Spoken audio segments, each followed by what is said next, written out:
नमस्कार दोस्तों, I am Bhopal के फुर्सत के पल कार्यक्रम में आप सभी का स्वागत है। और आज हमारे साथ बहुत ही खास मेहमान हैं। खास इसलिए कि उन्हें दुनिया गूगल बॉय के नाम से जानती है और ऐसा कहा जाता है कि प्रतिभा किसी उम्र की मोहताज नहीं होती। और ये कौटिल्य ने साबित किया है। और बचपन से ही शायद कहा गया है कि पूत के पाँव पालने में दिख जाते हैं, तो उनके पेरेंट्स, उनके दादाजी जो शर्मा जी खुद भी टीचर है, उन्होंने पहचाना और उसकी प्रतिभा को आगे बढ़ाया। और कौटिल्य ने 5 साल की उम्र में केबीसी में जाकर सदी के महानायक अमिताभ बच्चन को भी क्या कहते हैं अपने प्रतिभा से अचंभित कर दिया। और कौटिल्य जो पहले हिस्ट्री या दुनिया की कंट्रीज़ के बारे में, करेंसी के बारे में बात करता था, अब कौटिल्य बड़ा हो चुका है। आइए जानते हैं कौटिल्य इन दिनों क्या कर रहा है। इन दिनों वो गुड़गांव में है, पढ़ाई कर रहे हैं। उनसे जानते हैं कि कैसे वो इतने विलक्षण बने और कैसे वो दूसरे बच्चों से अलग हैं, उनकी दुनिया कैसी है, क्या वो खाते हैं, क्या वो पढ़ते हैं, ताकि और भी बच्चे उससे इंस्पायर हों। कौटिल्य, आपका बहुत बहुत स्वागत है हमारे प्रोग्राम में। Thank you very much. तो सबसे पहले ये बताइए कि कौटिल्य इन दिनों आप क्या कर रहे हो पढ़ाई में? So nowadays I'm doing a lot of great stuff regarding astrophysics, astronomy, and mainly regarding physics and the quantum mechanics. So it's my new field, and I'm doing it.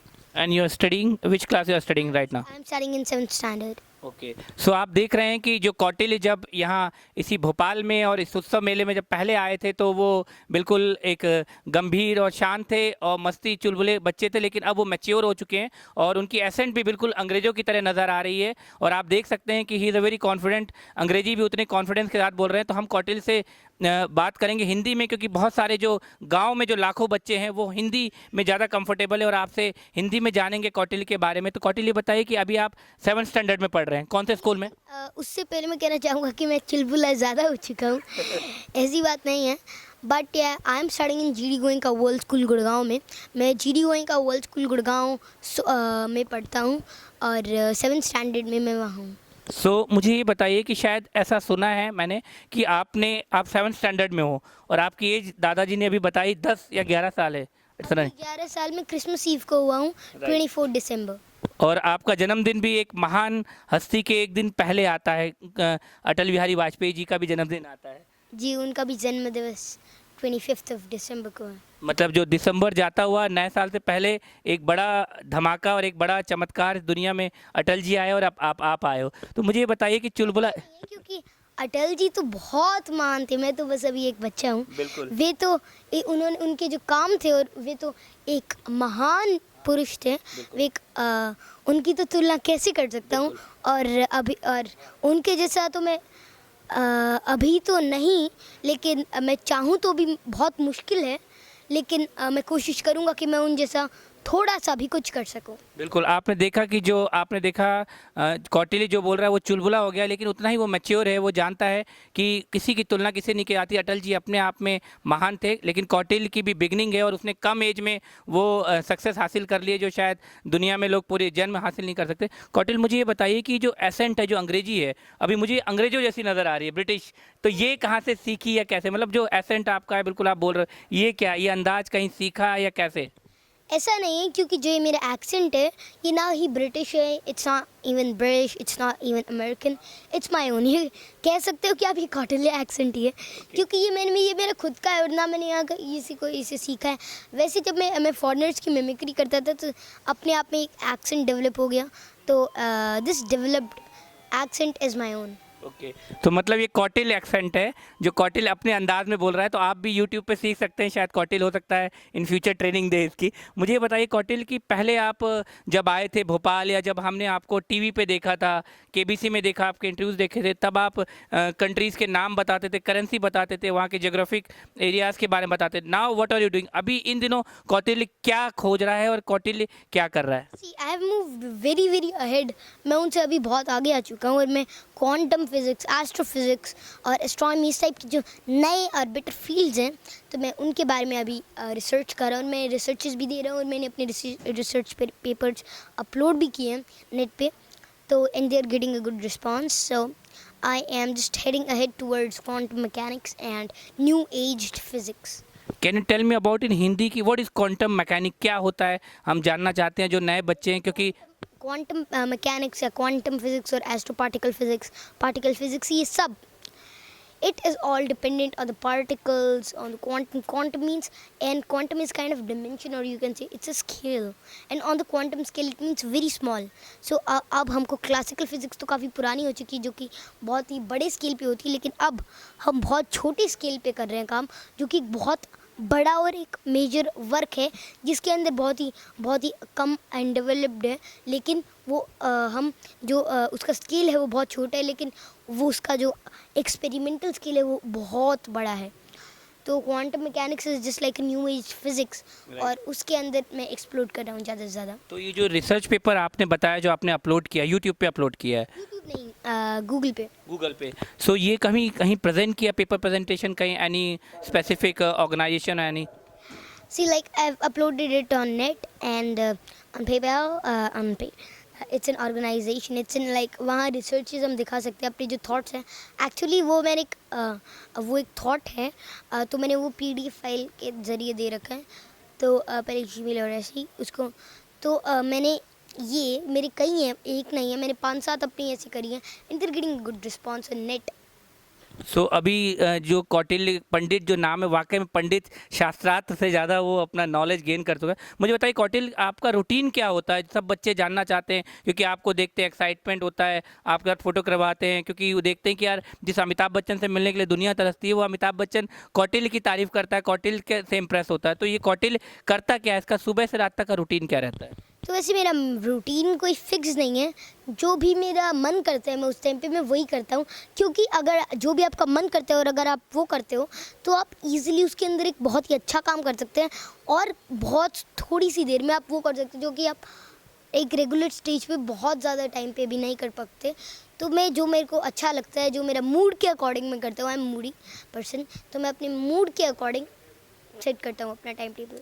सो एक हम ये जानना चाहेंगे उन तमाम पेरेंट्स के लिए जो बार बार परेशान होते हैं कि उनके बच्चे पढ़ते नहीं हैं, टाइम नहीं देते. तो ये कौटिल्य जैसे उसने बताया कि वो मन के अकॉर्डिंग करता है, अपने दिल की सुनता है, जो मूड होता है. तो ये कौटिल्य पढ़ता कब है, कितनी देर पढ़ता है? जनरली पेरेंट्स को टेंशन होती है, भी बोर्ड एग्जाम आ गए हैं कि पढ़ो, टीवी मत देखो. सो कौटिल्य कैसे पढ़ता है, कैसे वो इतना स्ट्रांग है, उसकी मेमोरी और ये सारा? जैसे मैं नॉर्मली जैसे अगर मेरा मन करता है तो मैं बहुत लंबा पढ़ता हूँ, और लेकिन अगर मेरा मन नहीं करता तो मैं बिल्कुल भी नहीं पढ़ता. लेकिन जब मेरा मूड होता है तब मैं बहुत लंबी देर तक काम करता हूँ, और मैं अपने मूड के, सपोज आज मेरा मूड नहीं है तो मैं आज मेला घूमूंगा, सब कुछ यहाँ मज़े करूँगा, और मेरे को कोई भी टेंशन नहीं है.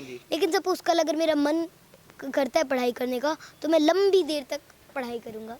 कौटिल्य के जो मम्मा हैं, गुड़गांव में आप रहते हो, दादाजी सोनीपत में रहते हैं, सोनीपत में आपका जन्म हुआ, हरियाणा में, हरियाणा से निकल कर आज दुनिया भर में आप अपनी पहचान बना रहे हो. तो खाता क्या है कौटिल्य का, फूड हैबिट क्या है? क्या मम्मा के हाथ के वो आलू के पराठे या क्या, या जैसे बच्चे आजकल फास्ट फूड पिज़्ज़ा या पास्ता खाते, क्या खाता कौटिल्य? नहीं, वैसे मैं फास्ट फूड से अभी तक तो काफ़ी दूर हूँ, लेकिन मैं नॉर्मल खाना खाता हूँ घर का. या प्योर वेजिटेरियन? या आई एम प्योर वेजिटेरियन, में एग भी नहीं लेता. ओके. सो मुझे ये बताइए कौटिल्य की, ऐसा पता है कि जितना अच्छा आप पढ़ाई में हो, मेमोरी में हो, उतने अच्छे स्पोर्ट्स में हो. तो कौन कौन से गेम खेलते हो? और शायद शतरंज में तो आपने अपने से बड़े एज के बच्चों के बीच में नेशनल लेवल पर यू गॉट अवार्ड और मेडल. ये on national level I have one it. तो चेस में भी मैं बहुत अच्छा हूँ. उसके अलावा हर स्पोर्ट्स में खेलता हूँ, shooting, cricket, football, chess, soccer, in every game मैं हर गेम खेलता हूँ. स्केटिंग. स्केटिंग, दादाजी बता रहे स्केटिंग. मुझे ये बताइए कौटिल्य, बिकॉज आपसे इसलिए जानना चाह रहा हूँ, बहुत सारे इस प्रोग्राम को दुनिया भर में पेरेंट्स देखेंगे बच्चे, कि जनरली क्या होता है कि हम सारा दिन पढ़ते हैं, बीइंग ए ह्यूमन बीइंग जो साइकोलॉजी है, सारा दिन पढ़ने के बाद हम कॉन्सेंट्रेट 4 लाइन भी हमें रिमेंबर नहीं होती. तो वो क्या राज है, वो जादू अगर आप शेयर करना चाहो, कैसे आपको कम पढ़ते और आपको रिमेंबर हो जाता है? जैसे एक चीज़ तो आपने बताया, एक पॉइंट बताया. ऐसा कुछ नहीं है, क्योंकि अगर आपका उसमें मूड बना रहे तो आप कितनी भी देर पढ़ सकते हैं, और अगर आप उसको अंडरस्टैंडिंग से करते हैं तो 4 लाइन के, चाहे वो 10 पेज या कितने या पूरी बुक हो, आप उसको भी पढ़ सकते हैं. क्या आपको लगता है, because now I studying in 7th standard, कि जो पढ़ाई का पैटर्न है, जो एजुकेशन जो हमें पढ़ाया जा रहा है, आप भी पढ़ रहे हो, हमने भी पढ़ा, कि उसको थोड़ा और इंटरेस्टिंग बनाया जाना चाहिए? जैसे आप बोल रहे हो कि अगर चीज़ इंटरेस्टिंग हो तो हम उसमें इन्वॉल्व होते हैं, बहुत देर तक पढ़ते हैं, और अगर अब मज़ा नहीं आता, सपोज मुझे सब्जेक्ट पसंद नहीं है तो मैं उसको साइड में रख देता हूँ. So is it true? आपको क्या लगता है कि स्टडी पैटर्न को, थोड़ा सा टीचिंग पैटर्न को और इंटरेस्टिंग वे में और क्लासरूम से निकल के प्रैक्टिकल बाहर निकलना चाहिए, जो शायद हम पढ़ते आ रहे हैं सदियों से कि रट लो रट लो रट लो? वैसे रेटिफिकेशन के हम सभी बहुत विरोध हैं and it's truly very bad way. तो हमको हर चीज़ को अंडरस्टैंड करना चाहिए, और अगर हम किसी भी चीज़ को अंडरस्टैंड करते हैं तो हम इजीली उसको लर्न और हमारे माइंड में वो उतर जाती है। स्पेस साइंस, जैसे आपने बोला कि स्पेस में आपका इंटरेस्ट है, आप क्वांटम फिजिक्स पढ़ रहे हो, स्पेस से रिलेटेड चलिए हम बात करें। एक ब्लैक होल बहुत समय से चला आ रहा है कि ब्लैक होल की बात हो रही है, या अभी हम बात कर रहे हैं कि वो ozone layer, so I am talking about, so बहुत सारे लोग, तो क्या आपको लगता है कि जो ओजोन लेयर में होल बढ़ रहा है, पॉल्यूशन लगातार बढ़ रहा है, हम पेड़ों को काट रहे हैं और बार बार बात हो रही है कि दुनिया नष्ट होगी और अगर हम सेव नहीं होंगे, तो क्या आपको लगता है, क्या कहना चाहेंगे आप ओजोन लेयर और ब्लैक होल के बारे में? वेल रिगार्डिंग ओजोन लेयर, या इट्स श्योर, क्योंकि जो ओजोन के अंदर होल है, ओजोन लेयर के अंदर, दैट्स ट्रूली वो कैंसर और यूवी रेस का डायरेक्ट पड़ने का कारण आदमी की मौत भी हो सकती है। It's truly and very great. और तो हमको पेड़ लगाने चाहिए, it's very good for us and it's very common. और ऑल्सो अगर जहाँ तक कि ब्लैक होल की बात है, so black hole is the end stage of a star, it's a death of a star where the nuclear fusion reaction in which it first is changed from planetary nebula and then nuclear fusion reaction के जब carbon deposit हो जाती है तब ये stage आता है। मुझे, जैसे अभी हमारी बात हुई थी और आपने इतनी अच्छी बात की थी अटल जी को लेकर, इतनी छोटी उम्र में आपने इतनी बड़ी बात की जो शायद बड़ी एज में बड़े लोग भी नहीं सोच सकते, कि आपने कहा कि he is a great personality Atal Bihari, और कोई किसी कंपेयर नहीं। हमने ऐसा सुना है कि अटल जी, आप बहुत सारे लोगों की मिमिक्री करते हैं, जैसे आपने बोला कि मिमिक्री करते करते यू गॉट एसेंट, और जो एक्सेंट है आपका कौटिल्य एक्सेंट के नाम से जाना जाता है। तो अगर जहाँ तक कि अटल जी की बात है तो वे तो वे तो असलियत में बहुत ही महान इंसान थे। उसके अलावा जहाँ तक कि मिमिक्री की बात है तो मैं थोड़ा थोड़ा ट्राई करता हूँ। तो चलिए, हम चाहेंगे कि बहुत सारे जो लाखों लोग जो कौटिल्य को देखते हैं, वो चुलबुला है, वो इंटेलिजेंट है, वो स्पोर्ट्स में भी है, मतलब ऐसा कोई फील्ड नहीं है जो वो छोड़ नहीं रहा। तो मिमिक्री में भी शायद बहुत सारे मिमिक्री आर्टिस्ट घबरा जाए कि कौटिल्य हमारी जगह ना ले ले। तो हम चाहेंगे कि अटल जी का कोई अंदाज और कोई वो बयान आप कोई सुनाएं अपने चाहने वालों के लिए। देश आज संकटों से घिरा है और ये संकट हमने पैदा नहीं किए। जब जब कभी आवश्यकता पड़ी संकटों के निराकरण में, हमने उस समय की सरकार की मदद की है। उस समय के प्रधानमंत्री माननीय श्री पी.वी. नरसिम्हा राव जी ने भारत का पक्ष रखने के लिए मुझे विरोधी दल के नेता के नाते जिनेवा भेजा था, और पाकिस्तानी उसे देखकर चमत्कृत रह गए। उन्होंने कहा ये कहाँ से आए हैं, क्योंकि उनके यहाँ विरोधी दल का नेता ऐसे राष्ट्र कार्य में भी सहयोग देने के लिए तैयार नहीं होता। वो हर जगह अपने सरकार को गिराने के काम में लगा रहता है। ये हमारी परंपरा रही है, हमारी प्रकृति रही है, और मैं चाहता हूँ ये परंपरा बनी रहे, ये प्रकृति बनी रहे। सत्ता का खेल तो चलेगा, सरकारें आएंगी जाएंगी, पार्टियां बनेंगी बिगड़ेंगी, मगर ये देश रहना चाहिए, इस देश का लोकतंत्र अमर रहना चाहिए। मुझे ये बताइए, कौटिल्य की क्या कहते हैं, जनरली कहा जाता है कि एक एज होती है जनरली कि एक एज में बच्चे को एडमिशन कराना चाहिए, लेकिन आप तो 11 साल में 7th स्टैंडर्ड में हो, और बहुत सारे बच्चे हमने देखे हैं कि जो बहुत कम एज में बहुत आगे तक उन्होंने पीएचडी कर ली है, ये सब कर लिया है। तो क्या आपको नहीं लगता कि आपको और हायर क्लास में होना चाहिए, या ये डिसीजन पेरेंट्स का था, दादाजी का था, या आपका था कि आप पढ़ो? वैसे इट्स नॉट लाइक दैट, क्योंकि ये बहुत ही गलत है अगर हम किसी ज़्यादा हायर स्टेज में करते, ज़्यादा हायर में, क्योंकि उससे हमारे पीयर भी छूटता है, और हमारे जो क्योंकि हम एज उसके अंदर हम बहुत अपने पीयर के साथ बहुत कुछ नई चीज़ें, स्किल्स लर्न करते हैं जो हम नॉर्मली नहीं कर पाते। तो आई टोटली ये मेरा थॉट प्रोसेस, मैं सोचता हूँ कि ये बिल्कुल गलत होता है। ऐसा हमने सुना है कि आप अभी 7th स्टैंडर्ड में हो, लेकिन आपने 10th क्लास की मैथ्स और साइंस पूरी पढ़ ली है, और शायद 1.5 दिन में आपने कंप्लीट कर दी। Is it true? क्या है वो बताइए। जी, मैंने साइंस, मैथ्स और उसके साथ साथ में साइंस 10th की 9th और 11th की भी, 10th 9th 11th की साइंस और मैथ्स पूरे। उसके अलावा आई एम डूइंग क्वांटम फिजिक्स, तो वो तो BS ईयर, इट्स वो तो 3rd ईयर के लेवल का है, तो उससे भी ऊपर का। So I am doing that also.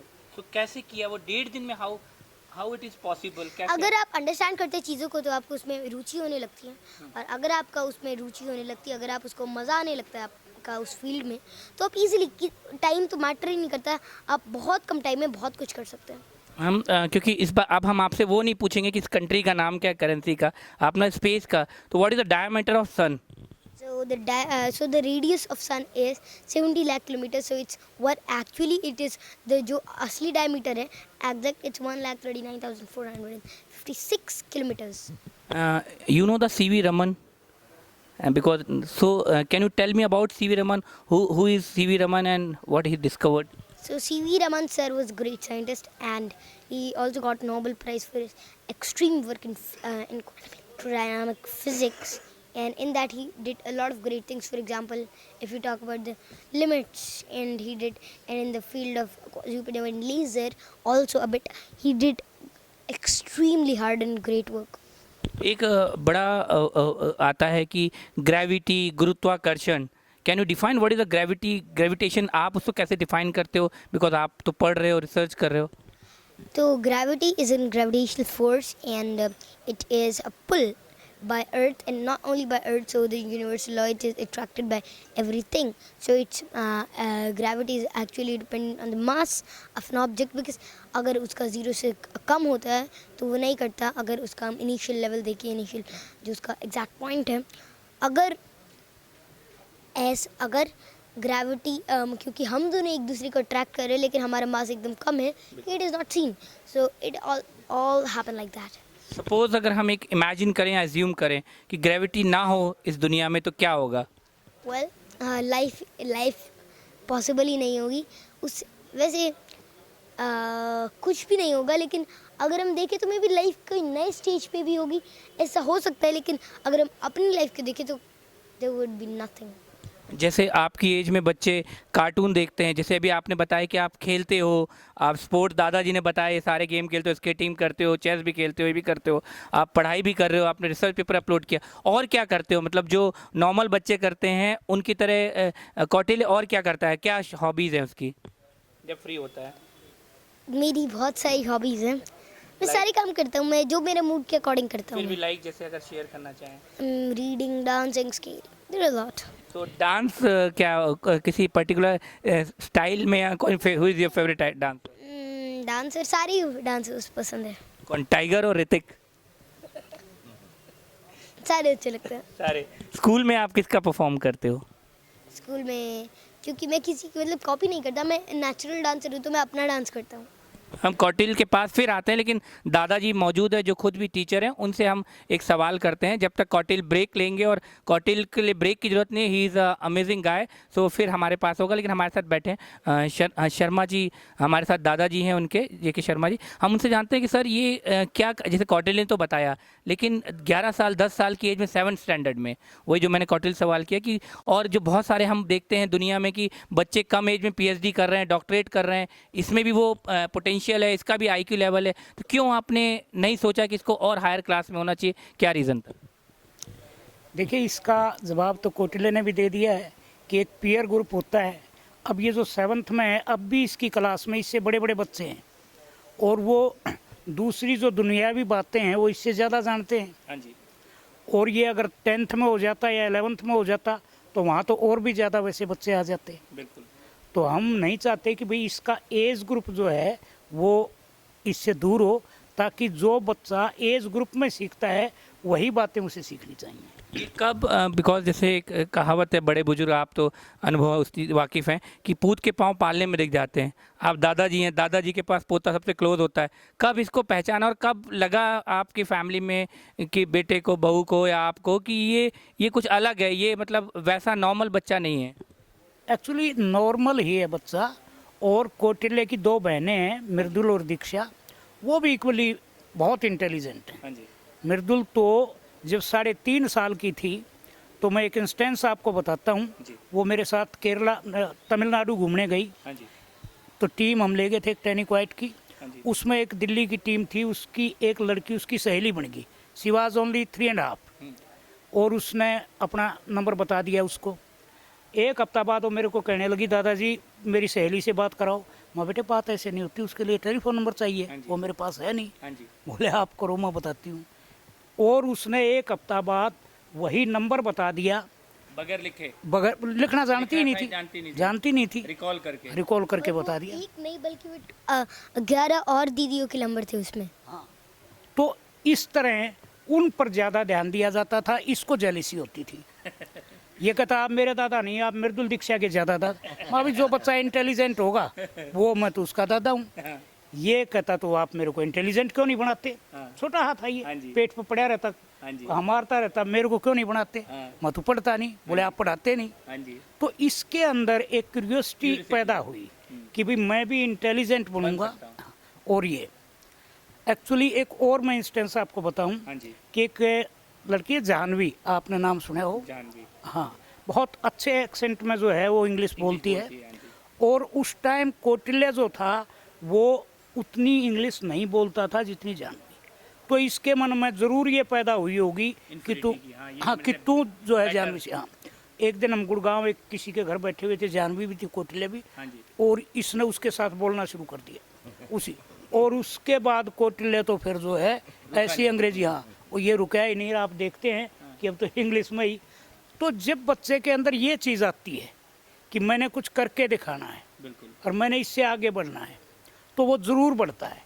लेकिन वो रियल फीलिंग होनी चाहिए कि हाँ भाई आगे कैसे बढ़ना लेकिन है। उसको बचपन जीने दे। जैसे आपने बोला कि पीयर जो है उसका जो टाइम है वो आपने आगे एक्चुअली बचपन, ये हर आदमी पूछता है भी कौटिल्य का बचपन खराब हो रहा है। कौटिल्य का बचपन ही खराब नहीं हुआ, बिल्कुल, ये कहीं न कहीं निकाल देता है। आप देखिए, देख रहा है, मोबाइल खेल रहा है, हाँ गेम हाँ खेल रहा है, हाँ हाँ, ये निकाल देता है टाइम हाँ, अपने बचपन के लिए। शैतान।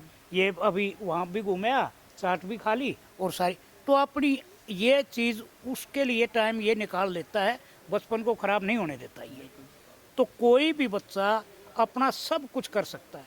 जहाँ तक सीखने की बात है, उसमें ज़्यादा समय या ज़्यादा ताकत नहीं लगानी होती। हमारा जो एजुकेशन सिस्टम है एक रेक्टाफिकेशन का, मैकाले वो वाला बच्चों को मैकाले वाला कहो या बच्चों को ये रटो वो रटो, बिल्कुल, और ये उनके भविष्य का भी और उनके बचपन का भी सत्यानाश कर रहे हैं। बिल्कुल। मतलब आपका ये कहना है कि रटने की बजाय बच्चे उसको अंडरस्टैंड करें, उनमें क्यूरियोसिटी और जैसा कौटिल्य ने बोला कि इंटरेस्टिंग होना चाहिए पढ़ाई को। अब बच्चे को तीन ये ना ये उसमें नर्सरी में गया कभी, ना यूकेजी में गया, ना यूकेजी में गया, डायरेक्ट फर्स्ट में ही आ गया था। कितनी साल की एज में गया था? ये 5 साल के करीब ये फर्स्ट में आ गया था। ओके, और ये जो करते ना 3 साल के या 2.5 साल के बच्चे को, ये बच्चे का सत्यानाश करना है। बिल्कुल, मैं इसके खिलाफ नहीं हूँ। बिल्कुल, नर्सरी एजुकेशन हमारे यहाँ तो पेट से ही शिक्षा शुरू होती थी। माँ के संस्कार, हाँ, नहीं पेट से अभिमन्यु ने, हाँ, उसने वो सीखा। सुनता, बिल्कुल, लेकिन एक नर्सरी के बच्चे को या प्री स्कूल या प्री नर्सरी के बच्चे को कम से कम पीएचडी टीचर चाहिए जिसकी 1.5-2 लाख रुपए तनख्वाह हो। अंडरस्टैंडिंग जो समझे, नहीं इतनी तनख्वाह और वो सब कुछ जानती जानता हो। हूँ, हाँ। हमारे यहाँ क्या है, प्री नर्सरी हम 10वीं 12वीं, आप देखोगे पत्रकार है, नए नए बच्चे, हाँ, नए पढ़ नए रहे बच्चों, उनको उनके जब वो छोड़ देते हैं, वो शरारत करते हो, उनको कब पीटना कभी वो करना, इन्हें एकदम से ख़त्म करे। जो भी बच्चा नर्सरी से और 10वीं तक पहुंचता है, अगर आप उसका ये देखेंगे ना कि वो कहाँ तक पहुंचा और कितना फ़ायदा हुआ, तो आपको उल्टा नुकसान मिलेगा। बहुत अच्छी बात बताई शर्मा जी ने। हम फिर कौटिल्य पे आते हैं। कौटिल्य, एक सवाल, क्योंकि आप भोपाल में हैं, आई होप आप गेम खेल रहे थे, मैंने डिस्टर्ब किया, फिर हम गेम कंटिन्यू करेंगे। आप भोपाल में हैं और भोपाल उस ग्रेट पर्सनालिटी अमिताभ बच्चन की ससुराल है। उनकी जो पत्नी है जया भादुरी जी, वो भोपाल से हैं, और आप केबीसी में गए थे when you was in 5 years age old. तो क्या एक्सपीरियंस रहा, किस तरह का रहा, थोड़ा शेयर करिए। आपने बहुत इंटरव्यूज़ में बोला, लेकिन फिर भी आपके जानने वाले जानना चाहते हैं कि क्या आपके माइंड में क्या चल रहा था, किस तरह की प्रिपरेशन थी दादाजी ने, क्योंकि अमिताभ बच्चन से आप जा रहे थे, शायद तब तक क्या अमिताभ बच्चन के बारे में जानते थे, माइंड में क्या चल रहा था कि केबीसी के सबसे आप यंगेस्ट कंटेस्टेंट थे। तो इट वाज वेरी ग्रेट, लेकिन सब कुछ नॉर्मल था। It was a great pleasure और there was no field of hesitation की तो कोई जगह ही नहीं थी। लेकिन वो it was a great moment of meeting her, such a great personality, so of course it was very great. क्या था उनका, क्या रिएक्शन था, किस तरह आप जो आप सवाल जवाब कर He was amazed and also me. So yeah, it was a very good response from both of us. उसके बाद फिर कभी मिस्टर बच्चन से मिलना या फ़ोन पे बात हुई, या कभी दोबारा किसी फंक्शन या कहीं ऐसे मुलाकात हुई?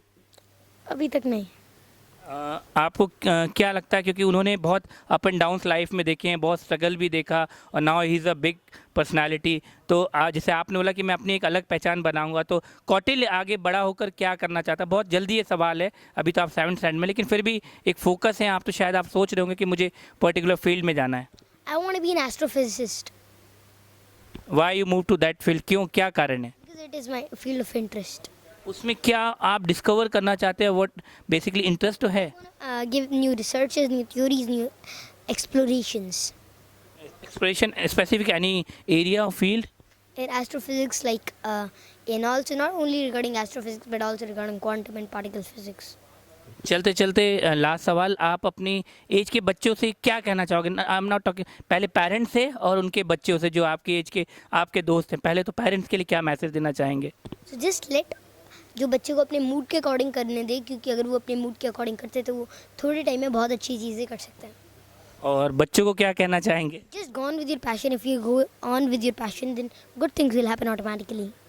Thank you so much for giving a precious time. और आपने देखा कौटिल्य बोल रहा है कि अपने पैशन के साथ आप जिएंगे तो शायद आप बेटर कर पाएंगे, जो आपके दिल करे, जो आपके इंटरेस्ट का। और इन्होंने एक बड़ी बात शायद एजुकेशन सिस्टम और पूरे देश को दे दी है, जो उनके दादाजी ने कहा कि शायद एजुकेशन सिस्टम को भी इस तरह से इंटरेस्टिंग बनाया जाए ताकि बच्चे रट्टाफिकेशन से बाहर निकलें और चीज़ों को लॉजिकली सीखें, और शायद वो भी कौटिल्य की तरह स्मार्ट बने, इंटेलिजेंट बने, कॉन्फिडेंट बने जिस तरह कौटिल्य है। तो अगले प्रोग्राम में फिर किसी शख्सियत से मुलाकात होगी। कौटिल्य, आपका बहुत बहुत धन्यवाद।